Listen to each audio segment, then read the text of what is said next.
हमारे गांव देहातों में एक कहावत कही जाती है कि गुरु कीजे जान के और पानी पीजे छान के। पानी छान के पीना चाहिए। आपने भी बचपन में सुना होगा, अभी भी हमारे घरों में, सारे घरों में तो फिल्टर लगे नहीं है, पर जिन घरों में फिल्टर है तो फिल्टर का छना पानी है। जहां फिल्टर नहीं है वहां कपड़े से पानी छान के भरते हैं। क्यों कहते हैं पानी छान के पीना चाहिए? क्योंकि पानी से ही बहुत सारे रोग, यदि पानी गंदा पी लें हम, अशुद्ध पी लें हम, प्रदूषित पी लें हम, तो बहुत सारे रोग होने की संभावना बढ़ जाती है। इसलिए क्या कहते हैं कि पानी पीजे छान के। पानी कैसा पीना चाहिए? छना हुआ।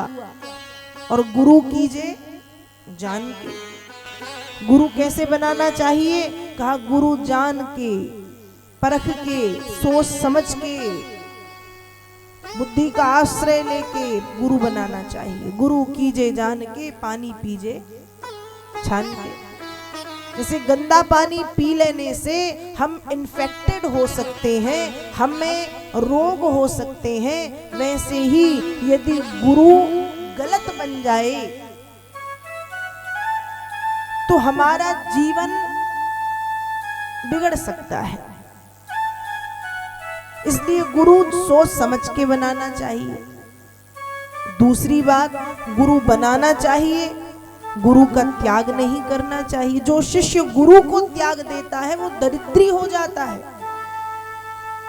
जो शिष्य गुरु को त्यागता है वो दरिद्री होता है। गुरु एक होना चाहिए। अब आप कह सकते हो कि भगवान दत्तात्रेय के तो 24 गुरु थे, तो क्या वो जब 24 बना सकते हैं तो 2-4 हम नहीं बना सकते? फर्क है। ज्ञान देने वाले गुरु अनेक हो सकते हैं, जिनसे हम ज्ञान ग्रहण करें, जिनसे हम ज्ञान लें, ऐसे गुरु अनेक हो सकते हैं।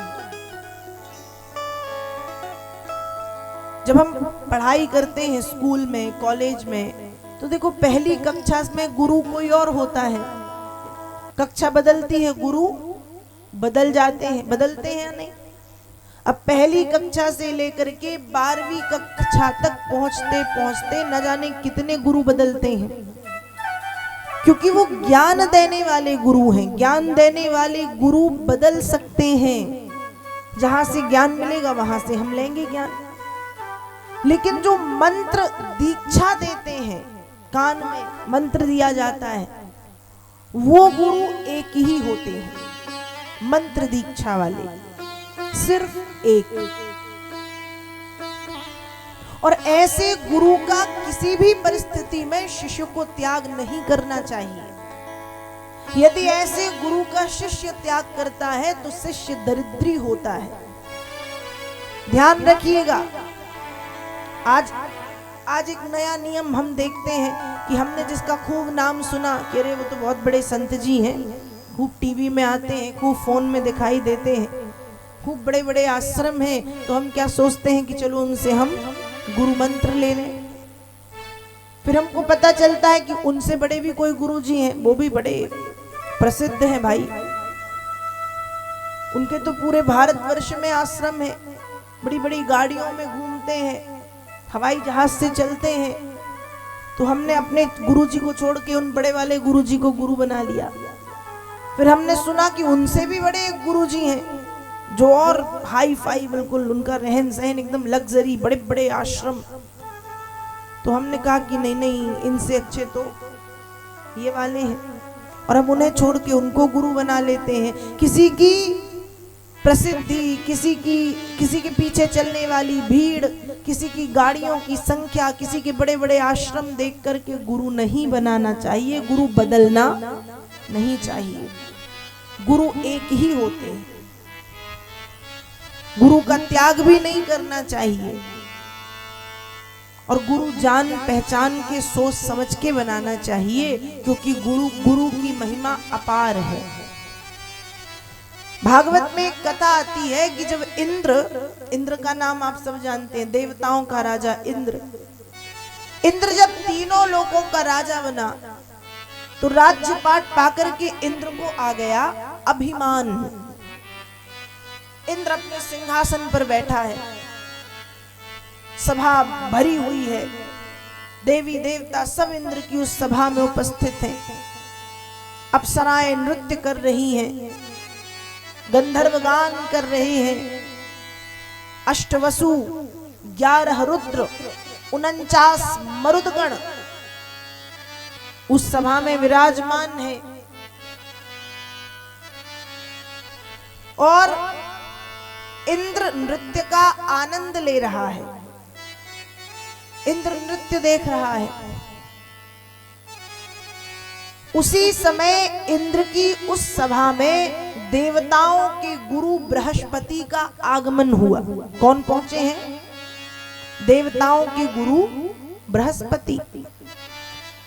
जब इंद्र ने गुरुदेव को देखा तो नियम ये कहता है कि जब हम बैठे हो और मान लो गुरुजी आ जाए तो नियम क्या कहता है बताओ?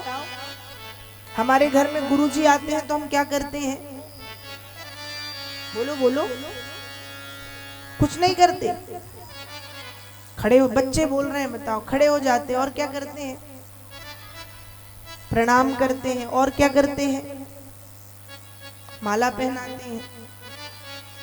जब हमारे घर में गुरुजी आते हैं तो हम क्या करते हैं? उनके पैर धोते हैं, उनको माला पहनाते हैं, उनको तिलक लगाते हैं, उनको प्रणाम करते हैं। फिर यदि वो कुछ पाना चाहें तो उनको भोग प्रसादी भी पवाई जाती है। इंद्र की सभा में देवताओं के गुरु बृहस्पति पधारे हैं, लेकिन इंद्र इतना ज्यादा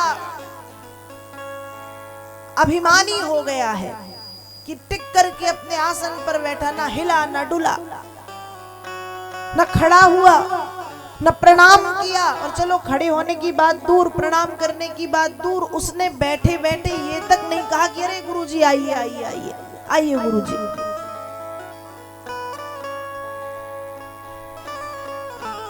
हमारे घर पे कोई आए, हम बैठे हों, चलो हम खड़े होकर उसका स्वागत ना करें, लेकिन बैठे बैठे तो कह सकते अरे भैया आओ आओ, बहुत दिनों में आए, कह सकते हैं कि नहीं? अब हमारे घर में कोई आए और हम बिल्कुल बैठे हैं, उसकी तरफ देख ही नहीं रहे, ध्यान नहीं दे रहे, तो फिर दोबारा वो आएगा? नहीं आएगा, उसको बुरा लगेगा। अब इंद्र के तो गुरुजी आए थे, गुरुदेव। इंद्र ने उनके तरफ देखा भी नहीं, प्रणाम भी नहीं किया, खड़ा भी नहीं हुआ, चरण भी स्पर्श नहीं किए, और यहां तक कि बैठे बैठे भी नहीं कहा कि आइए गुरुजी आइए। देव गुरु बृहस्पति को ये अच्छा नहीं लगा। उन्होंने इंद्र से कुछ कहा तो नहीं, शांति से उन्होंने उस सभा का और इंद्र का त्याग कर दिया। कुछ भी नहीं कहा कि श्राप दिया हो, कि कुछ नाराजगी व्यक्त की हो, कि कुछ बातें सुनाई हो, कुछ भी नहीं कहा।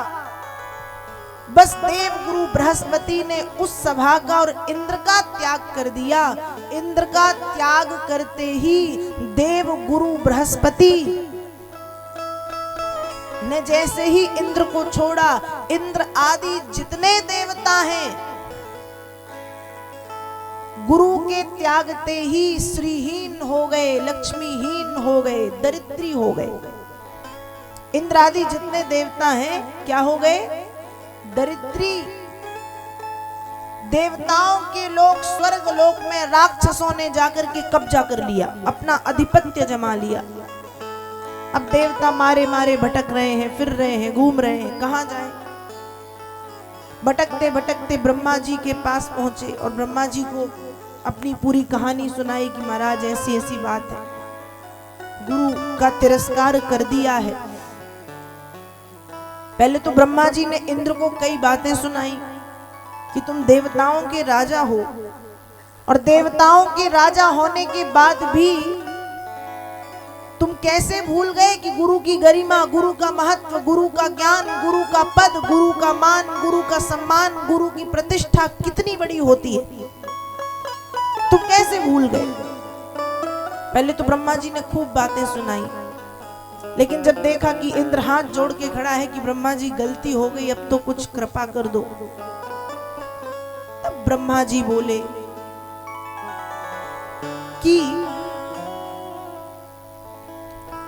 देवराज इंद्र, यदि आप पुनः अपना पद पाना चाहते हैं तो आपको फिर से गुरु बनाना पड़ेगा।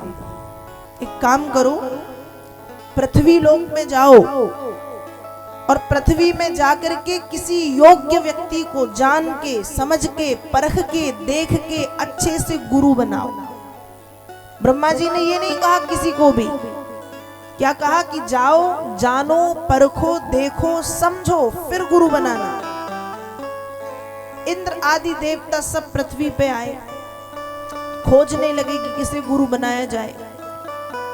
उस समय इंद्र ने गुरु बनाए हैं प्रजापति त्वष्ट्रा के पुत्र विश्वरूप को। इंद्र को लगा कि जो प्रजापति त्वष्ट्रा के पुत्र विश्वरूप हैं वो हमारे गुरु बनने योग्य है, इसलिए गुरु बना लिया। विश्वरूप ने इंद्र को गुरु मंत्र दिया। गुरु मंत्र के साथ साथ नारायण कवच प्रदान किया। ध्यान रखिएगा, गुरु मंत्र की शक्ति अद्वितीय है, और केवल गुरु मंत्र की नहीं, गुरु मंत्र तो अपने आप में महामंत्र होता है, लेकिन कोई भी मंत्र, मंत्र शक्ति अद्वितीय है, मंत्र शक्ति अद्भुत है, मंत्र शक्ति अलौकिक है, मंत्र शक्ति चमत्कारिक परिणाम प्रदान करने वाली है। मंत्रों का जाप जहां होता है वहां सकारात्मकता होती है।